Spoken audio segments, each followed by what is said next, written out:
when St. Mary, when Washington Archdiocese was joined with Baltimore, and Archbishop O'Boyle was the first Archbishop of Washington Archdiocese. And St. Mary's was very segregated at that time. And in 1954 was his first year as Archbishop, and he went around and visited most of the churches, most of the parishes.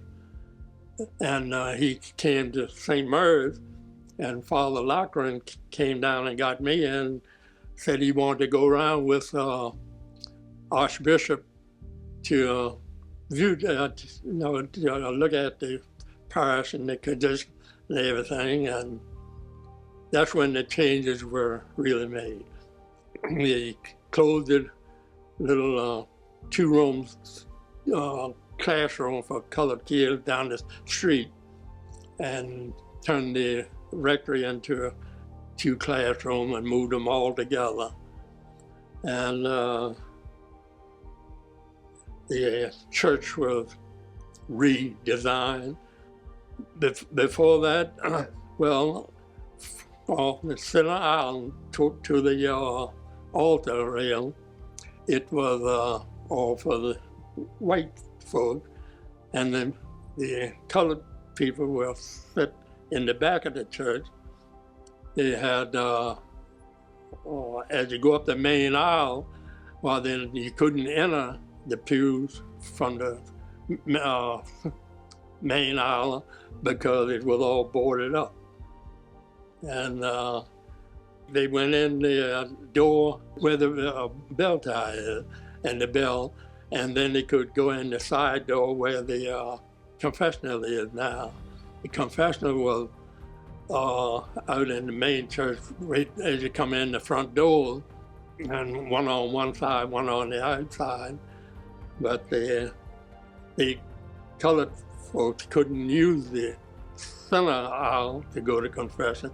They had to go in from the side aisle, unless it was no white parishioners to go to confession.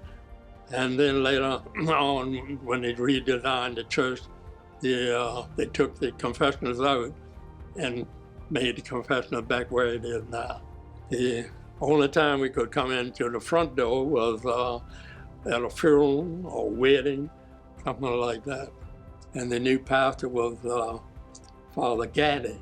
He went through the changes and all that. I was away for 2 years in the service, and all the changes had been made when I come back. Kind of looked different, and see that people were more scattered all over the church, because that was the one thing that the Archbishop stated, that if you were Catholic, you should be able to attend a Catholic church and sit where you want to sit.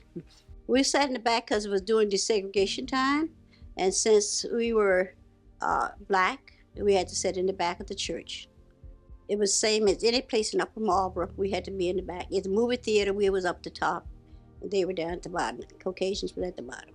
I consider a family because I talked to just about everybody. And then when I'm at a store or something, one time, they didn't speak to you, but you at a store now, they'd speak, they stop for a few words and go on. So I think it's a family church. I mean, I really like being here. I wouldn't go to another church. Well, the white kids went up to, in the back, there was a school in the back of the red building where the white kids lived, went to school. And on the opposite side of that red building in the corner was another building where the white kids went. But we went to Gibbons Hall. And we went to Gibbons Hall, but I can remember our playground was like, let me see now. We were surrounded by the pool room, the hotel, and something else. It was a Professor Diggs, and our playground was in that area. Actually we didn't have a playground that much, but we just went outside for a while to play and came back in. And the kids were from the white kids from up up there, behind the building, behind the rectory. They would come down the street sometime and taunt us. So I remember throwing an orange at one of them one time, but I didn't hit her. But it was something. It was the good and the bad, it happens, and it's all in part of history. That was then, it's just now, like I say, we sat in the back. We had to sit in the back, and as I can recall, one time, a relative, a distant relative of mine, and her family, she walked up front at one Sunday Mass, and when they took up collection, he raised the basket so she couldn't put the money in. I said, now. And I didn't think about that until later. We looked at something like that and just shook our heads, It was crazy. But, like I said, that was then. This is now. I think my first pastor was Monsignor Gaddy. And I think he was the one that started the integration thing. And then, of course, you had people threatening to stop their support of the church if they was integrated. Integrated. And, but he started that, and he stuck to it. Of course, naturally, he stuck to it because there was nothing else. It was a thing then. It was the thing going on. But it happened, and it went along smoothly, all except, you're going to have people. You're going to have people. You're going to have people who are going to object to it, very highly object to it. You're going to have people no matter where you go. But otherwise, it went along sort of smoothly. My kids went to St. Mary's, and they were sort of integrated in felt it, went in with it. And but otherwise, I didn't have too much problem with it.